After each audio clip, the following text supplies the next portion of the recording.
परमेश्वर के धन्य नाम की महिमा हो। प्रभात मनन के सत्व 2734 में आप सभी का बड़े प्रेम के साथ स्वागत करता हूं। आइए आज के मनन के लिए हम पढ़ते हैं प्रकाशित वाक्य अध्याय 2 पद 7। जिसके कान हो वह सुन ले कि आत्मा कलीसियां उससे क्या कहता है। जो जय पाए मैं उसे उस जीवन के पेड़ में से जो परमेश्वर के स्वर्गलोक में है फल खाने को दूंगा। परमेश्वर ने मनुष्य को कोई यंत्र के समान नहीं बनाया, बल्कि स्वेच्छा से कार्य करने के लिए स्वतंत्रता रखने वाला एक व्यक्ति के रूप में बनाया। निम्न स्वतंत्रता का दुरुपयोग के कारण मनुष्य पापी होकर पवित्र परमेश्वर से दूर हो गया। अदन की वाटिका में आदि मानव आदम और उसकी पत्नी हवा को वाटिका के सभी वृक्षों का फल बिना खटके खाने की आजादी परमेश्वर दिया था, सिवाय भलाई और बुराई की जानकारी देने का वृक्ष का फल। यहाँ तक जीवन का वृक्ष का फल भी खाकर अनंतकाल जीने का स्वतंत्रता मनुष्य को परमेश्वर दिया था। परंतु दुखजनक बात यह है कि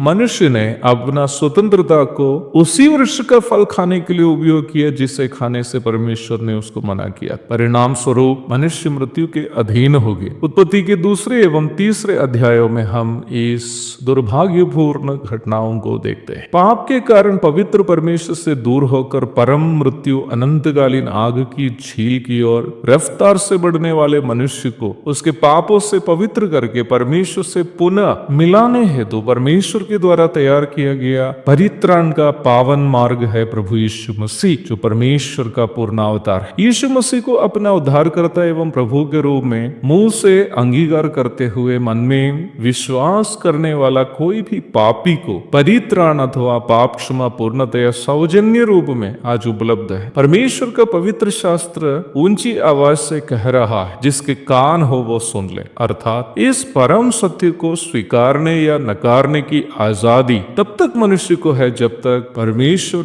उसको समय देता है, अर्थात जब तक व्यक्ति की मृत्यु नहीं होती हो या यीशु मसीह का दूसरा आगमन नहीं होता। परमेश्वर उद्धार का मार्ग को सार्वजनिक रूप में आज सबके लिए उपलब्ध कराया है। इसलिए ही यदि कोई मनुष्य यीशु मसीह का इनकार करते हुए नरक की ओर जाता हो तो यह वह स्वयं लिया गया निर्णय होने के कारण उस परिणाम की जिम्मेदारी उस व्यक्ति का केवल होगी। परंतु यदि कोई अपना पाप से पश्चाताप करते हुए प्रभु यीशु की प्रायश्चित मृत्यु एवं पुनरुत्थान को अपने लिए हुई मृत्यु एवं पुनरुत्थान के रूप में स्वीकार करता हो और यीशु मसीह को अपने एकमात्र प्रभु के रूप में अंगीकार करता हो, तो वह पाप पर और उसके परिणामों पर विजय की प्राप्ति करते हुए परमेश्वर के साथ अनंत जीवन में प्रवेश करने हेतु योग्य ठहरेंगे। जीवन का पेड़ अनंतकालीन स्वर्गलोक को सूचित करने वाला एक प्रतीकात्मक संकेत है। जीवन के वृक्ष के बारे में हम प्रकाशित वाक्य 22:2 में भी देखते हैं। यीशु मसीह के द्वारा कोई भी पापी को मिलने वाला शाश्वत जीवन और उद्धार को यह सूचित करता है। इस विषय को इफिसुस की कलीसिया की परिप्रेक्ष्य में भी हमें समझने की अनिवार्यता है। हम इस बात को बीते सत्रों में देखे थे कि